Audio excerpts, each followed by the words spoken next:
Hello, I'm back. Okay, so I'm not actually at my house right now. I am helping a friend out who had a little bit of an emergency.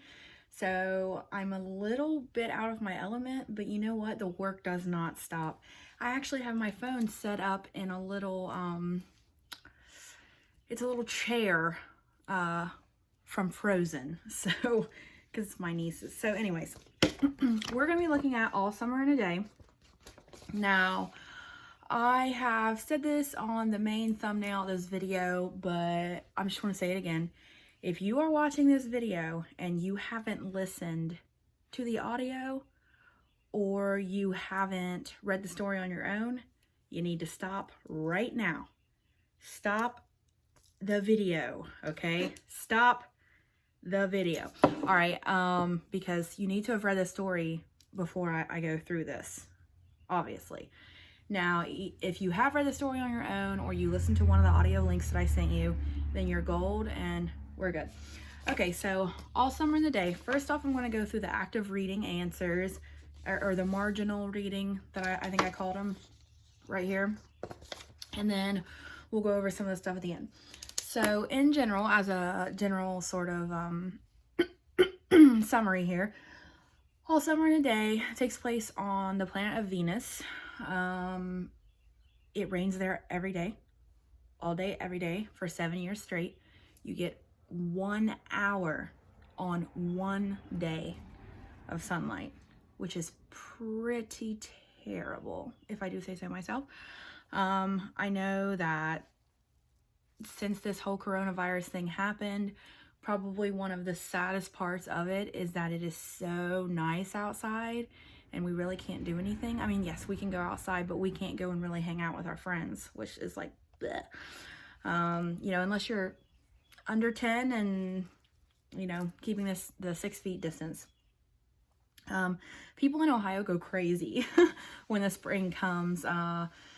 It's actually kind of funny just how happy and wild that people get because they've been sitting around winter. Winter's sad, it's cold, it's gray, and it's some of that seasonal depression, or, you know, we're going to learn about that at the end of the story. So our main character, Margot, she's there, and she's a little bit different because she's only been on the planet for 5 years. All the students in this classroom are 9. So the last time that the sun was on the planet, they would have been too young to see it, but she's not. And for this reason, the kids like hate her. They're really jealous of her. They also don't like her because she does not play games with them. She doesn't sing with them. She's very much to herself, and the reason for that is because of her seasonal depression. It's not that she doesn't like people, it's not that she doesn't necessarily like her classmates, it's just that she's used to living in a sunny world where you know, people could go outside and play. I mean, she's from Ohio, which is cool. And they're all at Venus because these are all children of scientists. They're trying to study Venus to see if it's habitable and stuff like that. They all live underground. They travel from building to building with tunnels because of the rain. People don't want to get out in the rain. Understandable. And they're gearing up for their 1 hour on their one day every 7 years of sun. And they're doing class activities and stuff, kind of like how we get ready for Veterans Day and do all that stuff in our classes and stuff. And the teacher leaves the room unattended. I don't know why she did that, but the teacher leaves the room unattended. And they lock her in a closet, which is really bad, folks. I mean, like, bullying is bad in all shape and form, but locking someone in a closet, like, come on, that's really bad. Anyways, they lock her in a closet, and then with all the hustle and bustle and everything, they didn't want to miss the sun, so they go out, and the kids go out, and they just go wild. They're just having the time of their life out in the sun, and it's great. It's kind of like the sun beaming in on me right now. It feels awesome. And then they go back inside, and they get kind of sad again, and then they realize, oh, shoot. We never let Margot out. And they're actually so embarrassed and feel so guilty by their actions that they can't even look at her. They can't even look at each other. They're just eyes down, looking at their own feet and hands because they cannot believe what they've done. All because they're kind of led by this guy bully. Okay, so on page 1, number 1, it says, what is the setting? Well, the setting is Venus. We know that. It's a classroom. We know that, but it's also in the future. It's not really very explicit about telling us it's in the future, but it is because it's like a dystopian piece, like our whole unit has been. And of course, the scientists are in the future in Venus trying to see if humans can live there potentially. Okay, number 2 on page 2 says the author uses similes and metaphors to compare the sun to other things. I'll list one example here. I went ahead and I just kind of listed 3 examples. They compare it to a yellow crown, a coin, a flower. Sorry, thought I heard someone knocking. I was like, oh, that's weird. On page 3, by the way, those are just some of the similes and metaphors. There are other things they use too, and you're more than welcome to list your own. Number 3 is a conflict. What is the conflict between Margot and the other classmates? Okay, well, there's a couple different things. Number 1, because she is depressed, she doesn't like to play with the kids. And they see that as her being different because they are a little bit younger and they don't understand necessarily why she is so upset. Number 2, they are extremely jealous of her because she has seen the sun and none of them are old enough to remember it. And they're angry with her because she has something that they don't have. They should be happy for her, but instead they're angry with her. Also, her parents have said recently that her family unit might be going back to Earth soon. And they're really upset by that because they know that Earth has a much more better climate, especially Ohio on Earth, because Ohio goes through all 4 seasons. We have the fall with the leaves, the winter and the sun. The summer and the sun, the winter and the snow. We've got the new blooms for spring, all that stuff.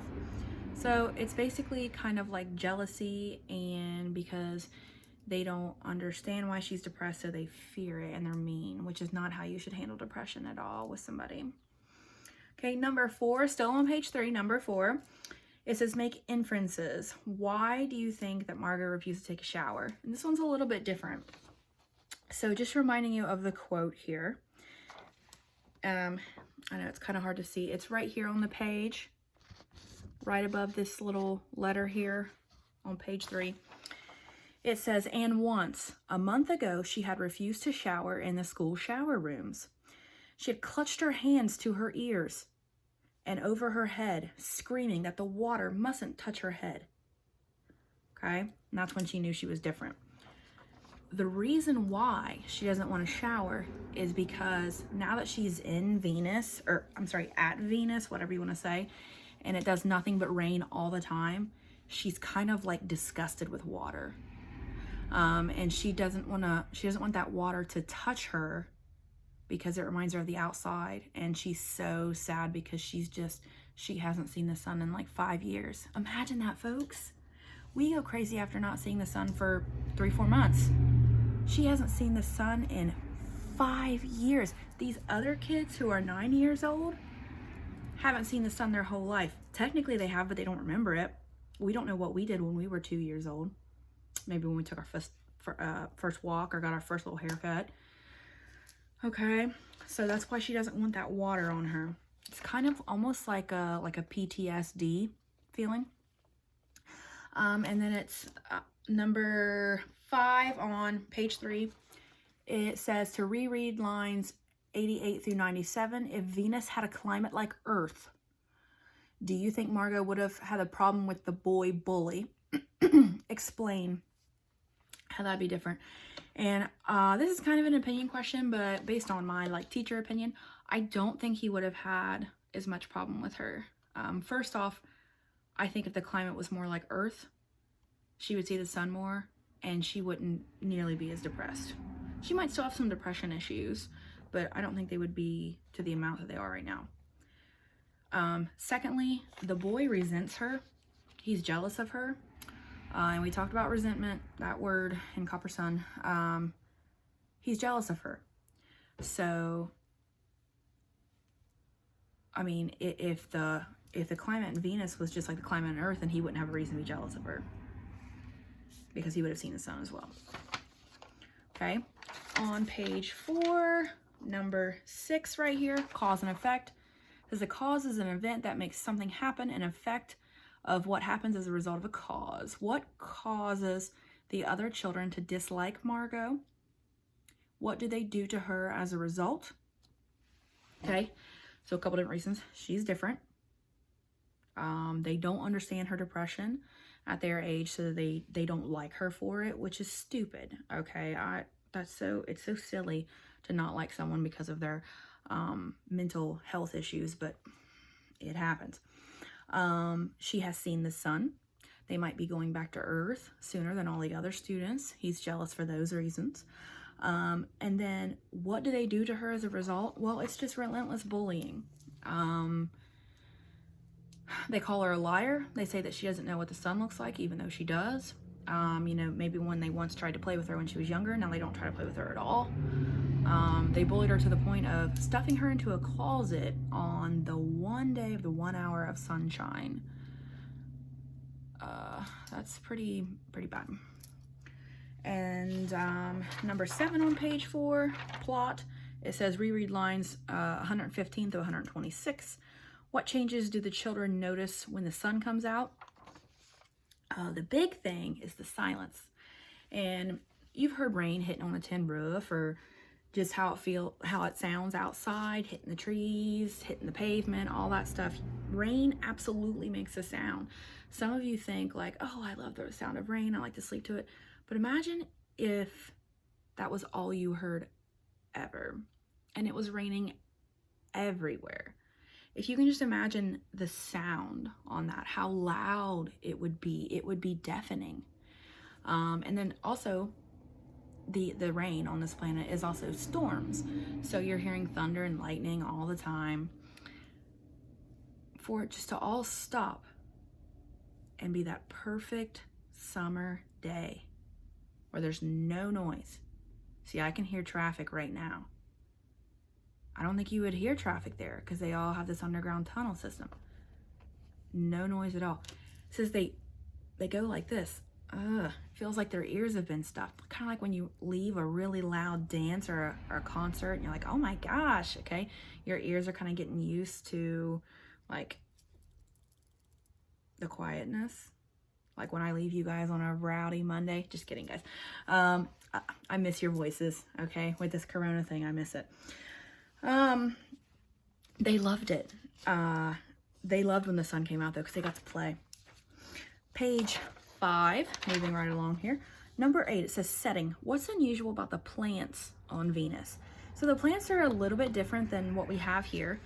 Well, a lot of bit different, I guess. The plants on Venus would never survive here on Earth because our plants require sunlight and rain, or water in general. These plants get only rain, so yikes. They're rubbery. They are gray, like a stone. They're kind of white, and it's all grown up. They describe it as a jungle. I imagine it to be something like, when it says like rubbery, I imagine it to be something like plants under the ocean, like seaweed, maybe a little ooky and gooky, because it has to be something that can live in water. Still on page 5, number 9, cause and effect. It says, how do the children react to the change in the weather? Well, we already talked about this a little bit, but they just go wild. They're playing hide and go seek and tag. They're climbing on trees. They look up and they gaze into the sun so much that tears start to run down to their face because they've never seen it before. They bask in the warmness and they lay out, kind of get a tan. They probably got sunburnt, really, even though it was only an hour. On page 6, the last question, it says making inferences. How might the children feel toward Margot and that they too have seen the sun? Okay. Well, first off, I think that they feel guilty as all get out for what they did. Okay.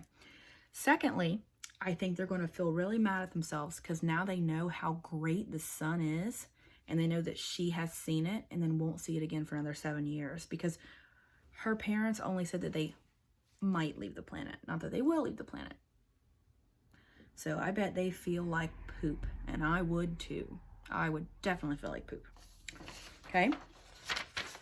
On the bottom of that first page, oh, by the way, also too, if I was the teacher, I would also feel like poop, because that teacher should have been accountable for every single one of her students.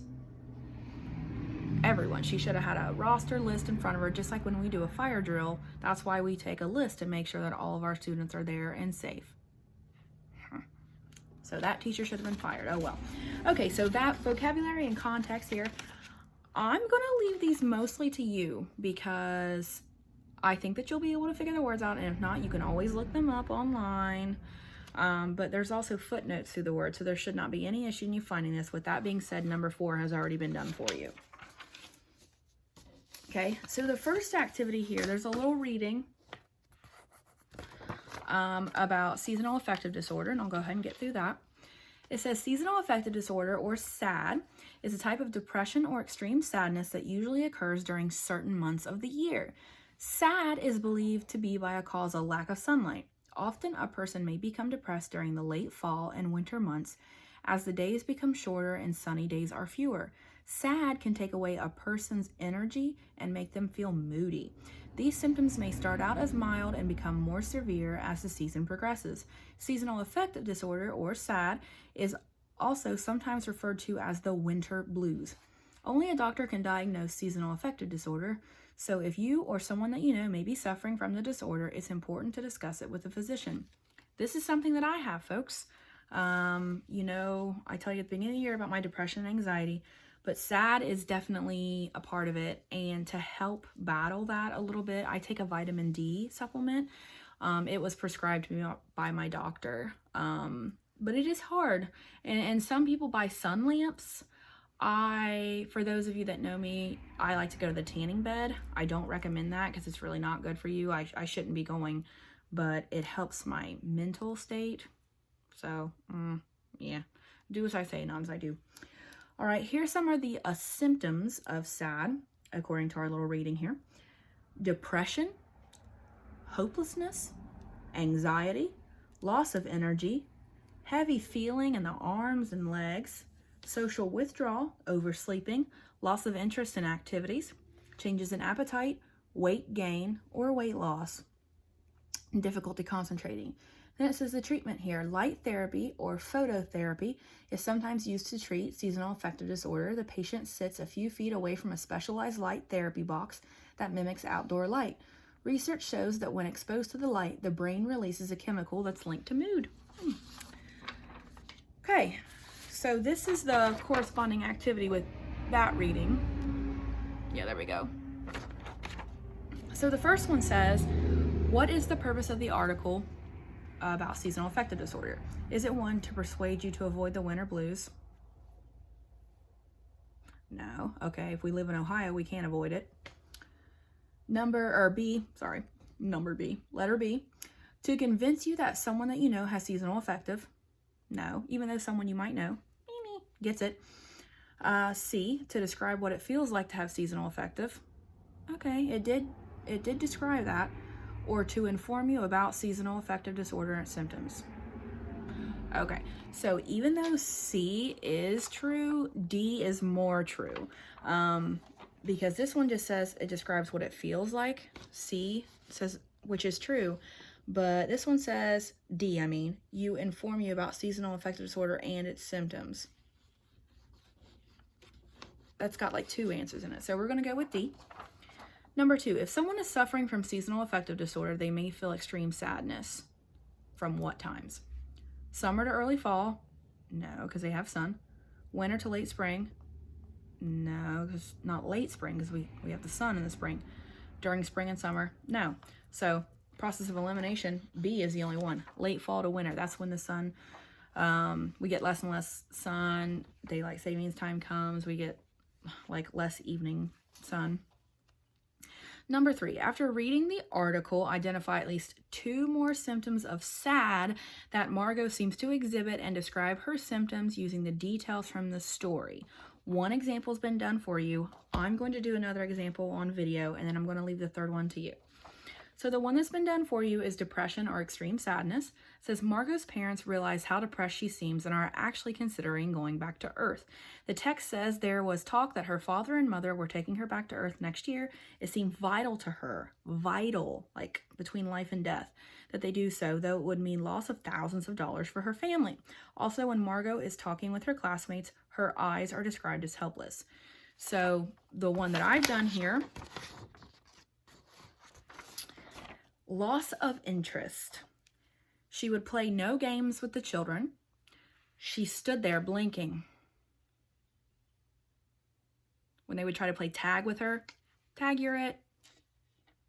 She just sat there. She would not sing with the class when they sang songs together. If you did that in elementary school, I did too. So that's what I put.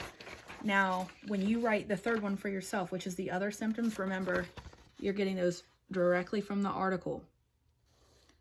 So, for example, hopelessness.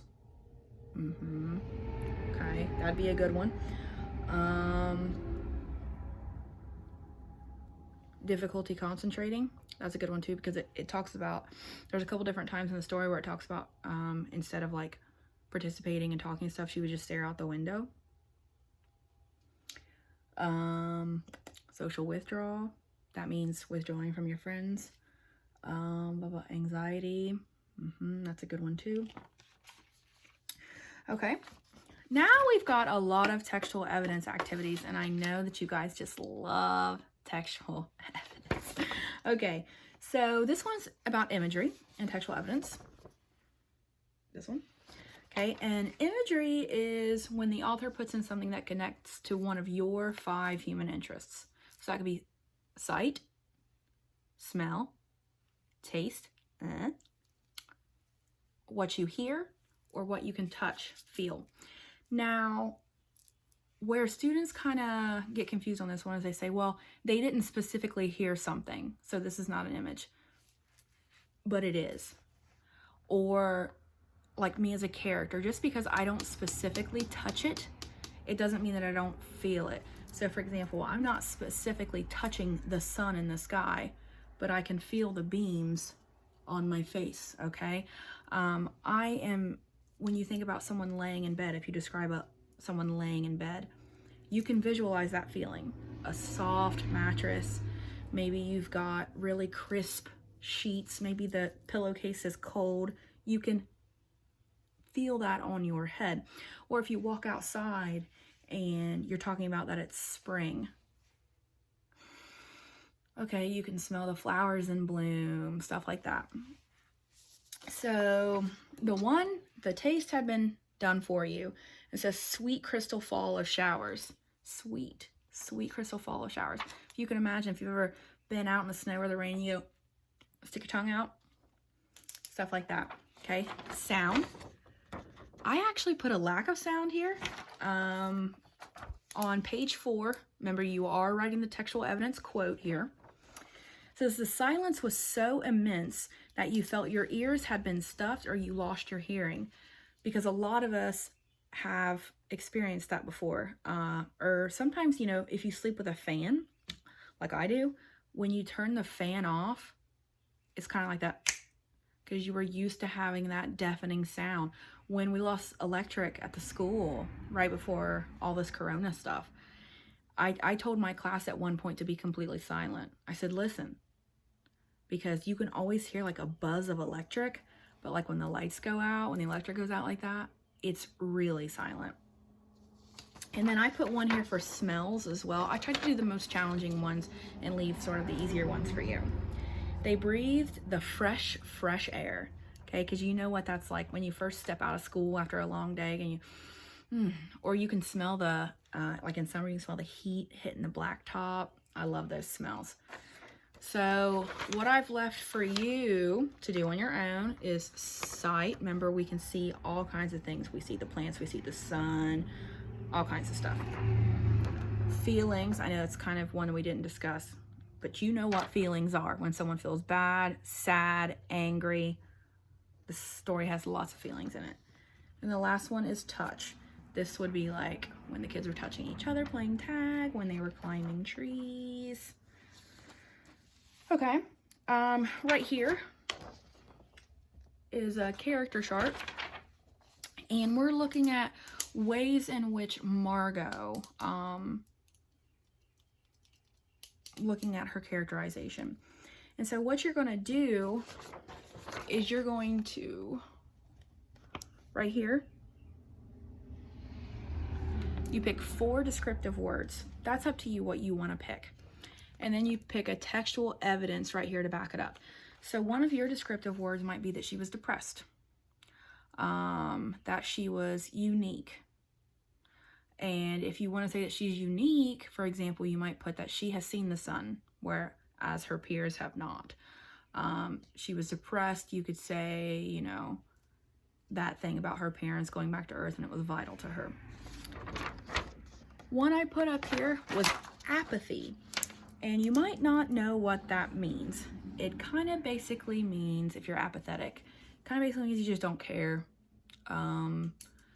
So, for example, a lot of people are saying, oh, you know, I can't wait to go home and binge watch Netflix on this show and this show. And as I've told you guys all year, I'm not a big TV person, never have been, rather read and listen to music. I'm very apathetic towards TV. So I put apathy for our character here, Margot. And for the text evidence quote, I put, he gave her a shove, but she did not move. Rather, she let herself be moved by nothing else. She'd play no games with them. When the class sang songs, her lips barely moved because she was just going through the motion because of her depression. She was very just, okay, whatever. When the kid gave her a shove, you know, we used to push each other on the playgrounds, you know, she just kind of stood there like, cool, what's up? Right? Another one I put here is I put traumatized. She refused to shower, screaming that the water mustn't touch her head. Okay? She was sad.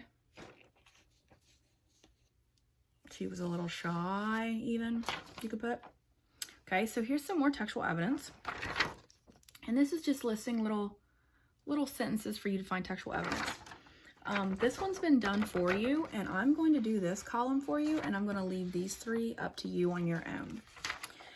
So, the students were anxious. Number 2, the students were anxious with anticipation awaiting the sun's appearance. So the textual evidence quote that I use is on page 2, and it says, all day yesterday, they read in class about the sun.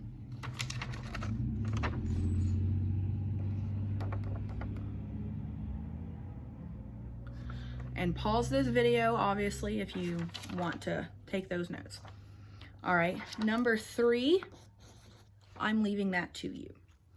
Number 4, it says, Margot had more experience with the sun than her classmates. The textual evidence quote is from page 3, and it says, she had come here only 5 years ago from Earth, and she had remembered the sun.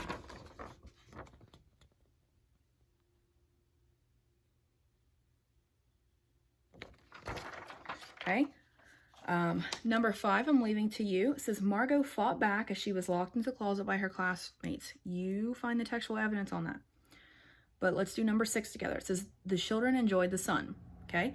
I used a textual evidence quote from page 5, and it says, the children lay out laughing on the jungle mattress. They ran among the trees and played hide and seek.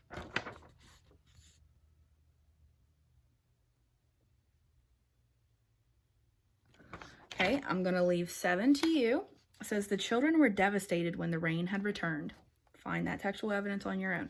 But I'll go ahead and do number 8 with you. It says, the children felt remorse at what they had done to Margot. And the textual evidence quote that I use is on page 6, and it says, they looked at her hands and feet, their faces down, because they couldn't meet her eye.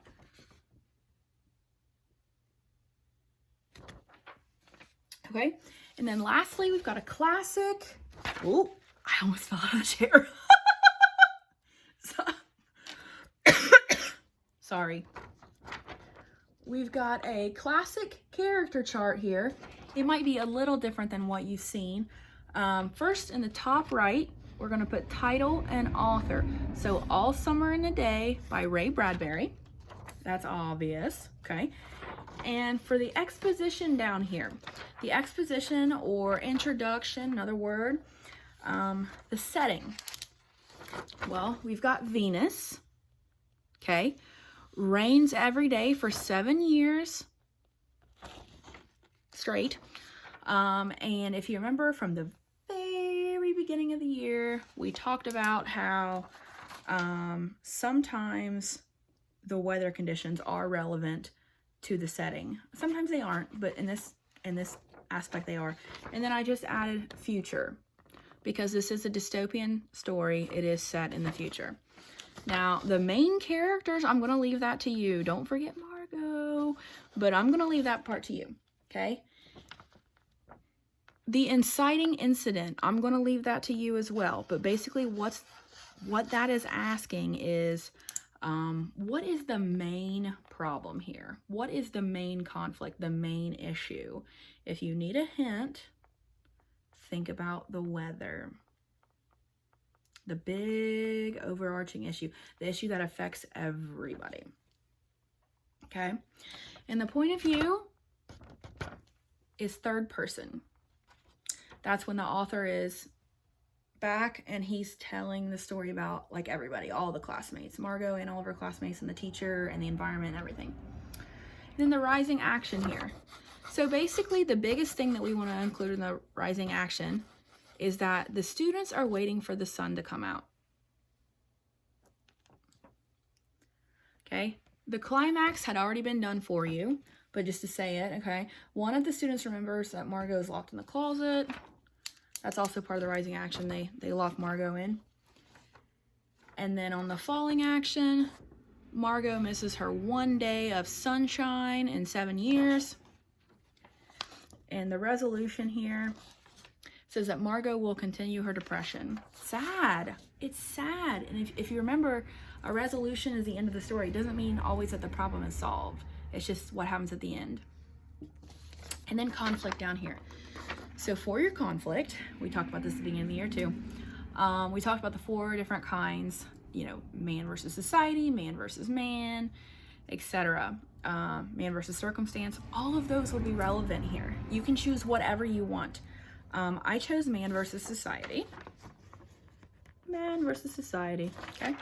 It says Margot is different and therefore is bullied by her classmates. That's just one, okay? If you were to do man versus nature, you could say that Margot and the rest of the children are very sad because it rains all the time, but they can't control it. If you wanted to do man versus fate, you could do that as well because Margot was brought to the planet of Venus 5 years ago when she was 4 years old, and she had no power in that, but you know, she tried her best to deal with it. Or you could say man versus man because Margot is bullied. She's bullied by everybody, but she's specifically bullied by the one boy that puts her in the closet, and therefore she misses the sun. So just a reminder on how to submit things, okay? I am not sure that we're going to be back to school. Now that President Trump has extended the ban through April, I'm just not sure.